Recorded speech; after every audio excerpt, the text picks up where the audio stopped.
Thank you, Mr. Chairman. Judge Sanchez, you played an instrumental role in drafting and implementing Proposition 57. You were an advisor to Governor Brown. You were an author of the bill, and you helped craft and coordinate messaging in favor of the measure.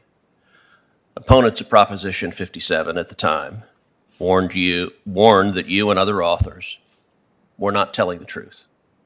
Were not being candid about the effect of that proposition. They said it would apply to violent criminals, such as rapists when their victim is drugged, to human sex traffickers, to those who committed hate crimes, and to others whom the average person would not consider nonviolent. At the time of the drafting, was your intent to make those individuals eligible for parole? Well, thank you, Senator, for that question. As I said before, as I mentioned earlier, the law itself did not automatically release any individual. It only provided parole consideration for nonviolent offenders and a sentencing scheme, a system of sentencing credits for rehabilitative programs. The Proposition 57 and the implementing regulations did not define who was a violent or a nonviolent offender. That was made by reference to existing California Penal Code.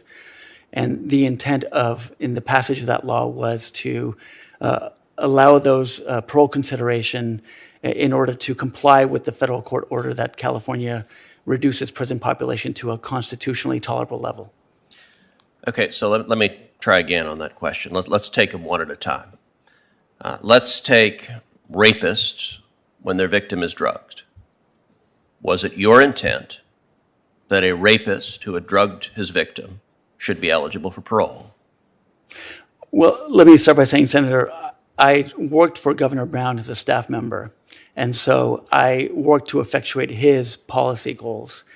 So did you disagree with him on Proposition 57? No, Okay, well then let me ask you again. You played a leading role in this. If you want to disagree with it and say, hey, the governor was wrong and I was following orders, that's one thing. But if you're not going to say that, then I'm going to return to my question. Was it your intent? And let's take the first example I gave. Rapists who drugged their victims. Was it your intent that that rapist should be eligible for parole? Governor Brown's intent was in complying with the federal court order. Let me focus on your intent because you're the one nominated for a lifetime appointment to the Court of Appeals. My intent was in serving the governor's policy, vision, and goals. And the overall purpose of the law was to respond to a federal court order that had been affirmed by the U.S. Supreme Court. Okay, so let me try it again. Let's ask a different question. How about human sex traffickers? Was it your intention, as one of the leading drafters, that human sex traffickers should be eligible for parole? The intent of the law was to provide parole consideration for nonviolent offenders as defined by existing California Penal Code. Do you dispute that human sex traffickers would be eligible for parole under it? If whatever crime was defined as nonviolent under the California Penal Code... Would human sex traffickers qualify, yes or no? I believe sex trafficking... Well, I would reference the California Penal Code to determine whether that was a violent or a nonviolent category of crime. All right, how about those who have committed hate crimes? As I sit here today, I'm not aware in which side hate crimes fall under. There can be circumstances So you where... didn't spend a lot of time focused on that question? No, what I would say is that with any of these categories, I would follow California, or what we did was follow California Penal Code as to define who was a violent or nonviolent offender. So several reports indicate that violent criminals have been subject to parole. Likely criminals that the unsuspecting public did not intend on releasing when they passed Proposition 57. Sex offenders, gang members, batterers of police officers have been made subject to parole. As a result of your direct efforts, violent criminals were paroled, and California was made less safe. I guess my question is, did you intend for violent criminals to be released early? Or were you simply unaware of the consequences of your action? Which one was it? Did you know what you were doing, or did you not know what you were doing? Thank you, Senator. The intention of the law was to comply with that federal court order, and the choice that Governor Brown faced was I'm not asking about the governor.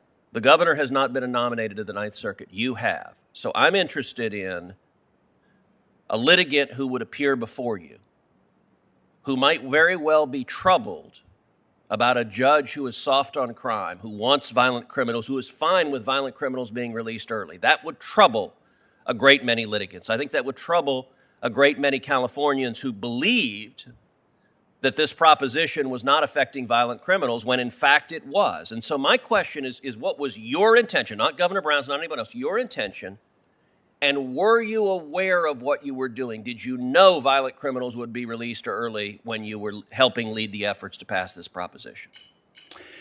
As I mentioned earlier, the law, the choice that was faced was between allowing federal courts to order the outright releases of prisoners without any sort of rehabilitation efforts, or to create a system of parole consideration and sentencing credits to address an order that the United States Supreme Court had affirmed. And in the governor, my time has expired, but let me just try one final time. Were you aware violent criminals would be released early under this? Yes or no? Senator, we were aware at the governor's direction that it would affect the entire population of the prison system, hopefully to get people to rehabilitate and to improve their lives before. That sounds like a yes. Thank you. Senator from